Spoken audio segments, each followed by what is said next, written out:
شايف ان السوشيال ميديا كفايه؟ شهرة السوشيال ميديا كفايه كفلوس يعني.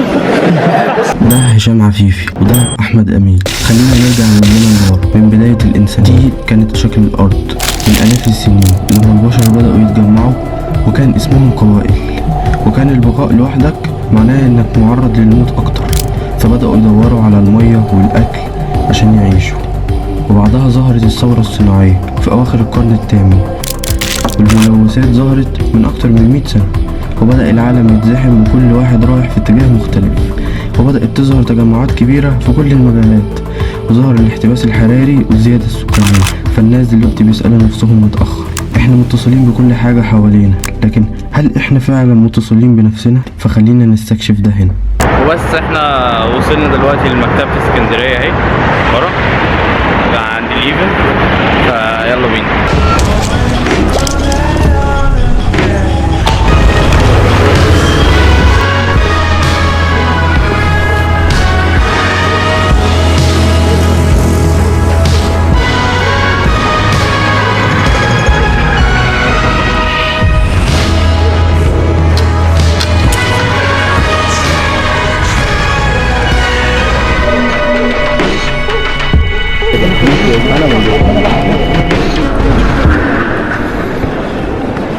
احنا لسه داخلين دلوقتي الساعة 11 وكاتبين على الأجندة ان المفروض ان احنا ندخل الساعة 10، ففي تأخير ساعة. حاجة مش لطيفة. وبعدها قررت ان انا هستغل الساعة دي وافتح الابليكيشن بتاع الايفنت وتواصل مع ناس عليه، وكان اول حد قابله هي تمارا، وبحكم خبرتها في سوق العمل وحسيت ان عندها معلومات كتير جدا، فحبيت اسألها عن رؤيتها في العالم وعن شوية اسئلة. شايفة نفسك ناجحة؟ طب ايه مفهوم النجاح؟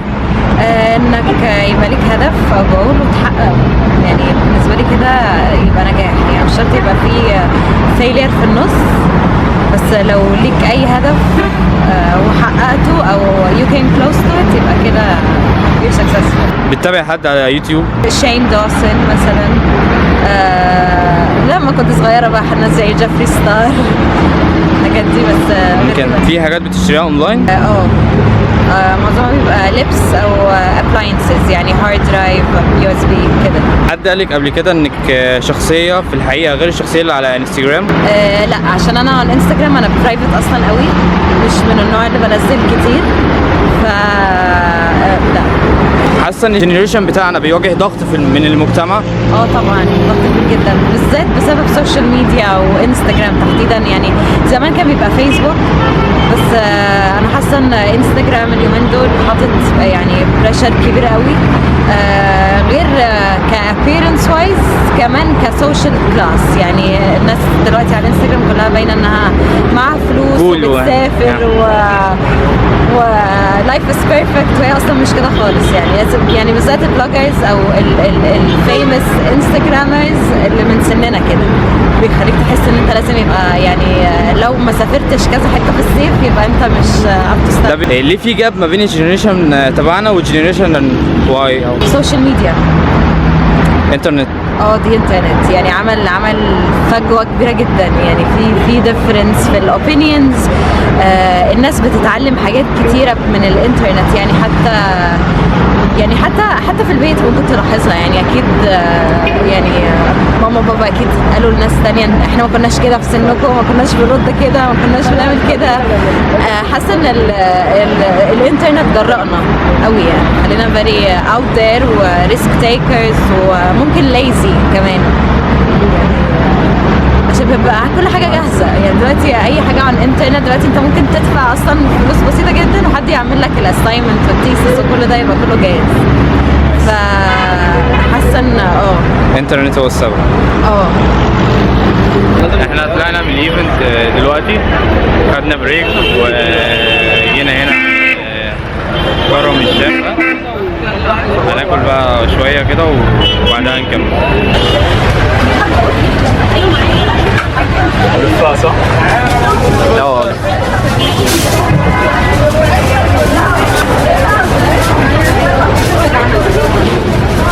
جعانة ضحى؟ ده ممدوح صاحبي قرر في رمضان اللي فات ان هو يعمل ايفنت هو واخواته حبينا ان احنا نتجمع في شارع حسن رضوان عشان يفطروا سوا، والفكرة نجحت جدا وعجبت الناس وجالهم أكتر من 500 شخص، والجرايد سجلت معاهم وطلعوا في التلفزيون. بس فلقيت الناس متشجعه قوي وكلهم متحمسين. انا ما كنتش اعرف ناس كتير في الشارع، فقلت يا جماعه عايزين نعمل فطار في حسن رضوان، فهل ممكن الناس تساعد وكده. فالفكره بدات الناس وافقت وكده، فبدات انزل بالتفاصيل. جيبوا الموضوع ما نلاقيش اقبال او كده، بس الحمد لله اول ما عملت البوست لقيت في ناس كتير قالت لها فكره. وده خلاني عايز اسال ممدوح عن السوشيال ميديا وعن حياته بصفه عامه. سمعنا وافضل غني لنا للفجر معانا. بتتابع فلوجرز او يوتيوبرز؟ في واحد اسمه جو، ده اردني وكان عايش في السعوديه، ده بيسافر جو حطاب. تابع واحد اسمه كانكوني بيركب بايكس وكده، بيسافر برضه، بادئ السنه دي رحله حول اوروبا كلها، وهو دلوقتي واصل السويد. هل انت متطوع في حاجه؟ ليجل طنطا، ده بتعمل ايه فيه؟ انت اكتيفيتي ليه علاقه بالقانون، وان احنا نعمل مود كورتس وحاجات ليها علاقه بالقانون وكده. انا دلوقتي كنت اف ار مانجر، دلوقتي في نيه ان انا اترشح للاتش ار مانجر، بس لسه يعني. تعرف حد مشهور نزل فيديو صحي الصبح لقى نفسه اتشهر؟ في مصر هنا بيجرب الاكل، يقول لك تاكل ايه منين، اللي هو كان اسمه عمرو الشريف. ده صاحبي. ماشي. في فيديو مش فاكر هو ايه، بس ما كانش متخيل ان برجر ده هيضرب معاه، بتاع البرجر. وفجأة ضربت معاه وبقى مشهور جدا في مصر، والناس بتطلب منه حاجات. وبعد كده بدأت ألف على الشركات وأشوف هما بيعملوا إيه. وهي مالتي ناشونال موجوده على مستوى 64 دوله على مستوى العالم. الشركه دي بتقدم حلول تامينيه وحلول ماليه. بمعنى حلول تامينيه زي مثلا التامين الطبي. التامين الطبي ده جوه وبره مصر. بيكون عباره عن ان انت بتكون متامن عليك 200,000 جنيه. ده بيتكلم على اللوكال، ده مثلا 200,000 جنيه جوه مصر. ايه 200,000 جنيه بيوفروا لك ايه؟ بيوفروا لك تامين مثلا يكون متغطي على العمليات، متغطي على الادويه، على الاشاعات، على التحاليل، على كشف الدكتور، ايا كان. برضه بيكون ده عن طريق ترو ابلكيشن عليه عمليه، تاخد عليه ابروفل العمليه. للدعايه والاعلان ده عباره عن بنك ليمون نعناع، بتقدمه شركه فارس. يا ابني ليمون ونعناع. شركه برمجه وسعيد. انتوا كذا شركه؟ انتوا مش متفقين مع بعض؟ لا، هي شركه واحده، هي شركه واحده. انا عطشت، انت عطشتني. دخلت معلومات الكافيه. من شكرا.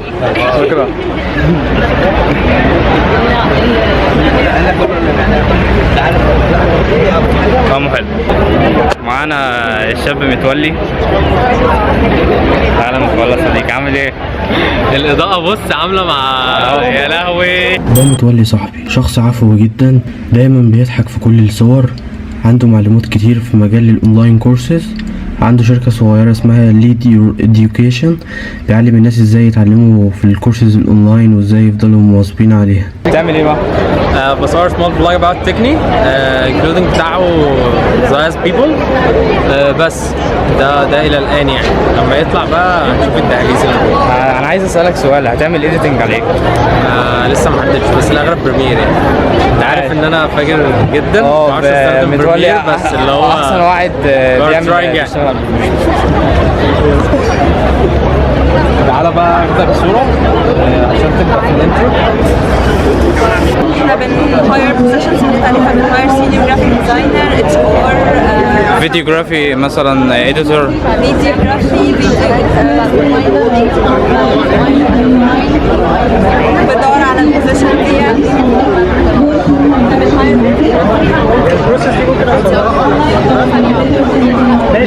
قول.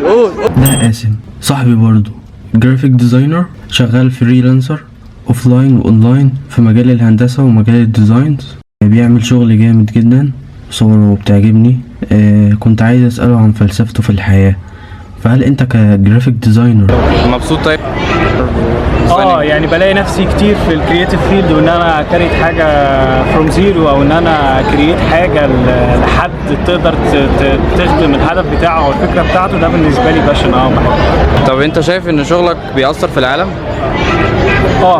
يعني مؤمن بده جدا، مؤمن سواء شغلي كمعماري او شغلي كجرافيك ديزاينر، فهو جزء اساسي جدا في تكوين الفيجن وتكوين يعني تكوين رأي الناس في اي حاجه اكيد بتأثر بالفيجوالز، فانا مؤمن بده. في اللحظة دي أنا حسيت بالأمل جدا، حسيت إن أنا عايز أطلع على أعلى مكان موجود وأتمشى عليه وأشم الهوا وأنا ماشي عليه، مش عايز أكون على الأرض. لا، فاكرين الأبليكيشن اللي حكيت لكم عنه؟ فجأة قابلني واحد صاحبي من عليه وبدأنا نتكلم سوا.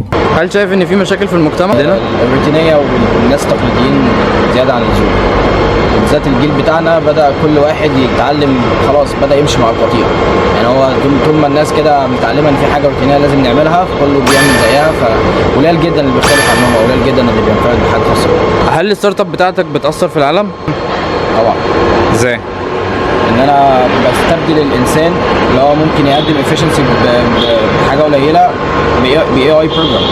مش شايف ان الروبوتس قدام هيحلوا مكان البني ادمين؟ احنا اللي عملناها واحنا اللي نقدر نسيطر عليه، لان هم اوريدي الروبوتس بيبقى عندهم بيج داتا بيقدروا يشتغلوا عليها. فلما لو جيت سالت روبوت مثلا الانسان كويس ولا وحش، هيقول لك وحش، وممكن ولازم نبيده لان هو بيبيد نفسه. تاني اكتر حيوان بيقتل الانسان هو الانسان.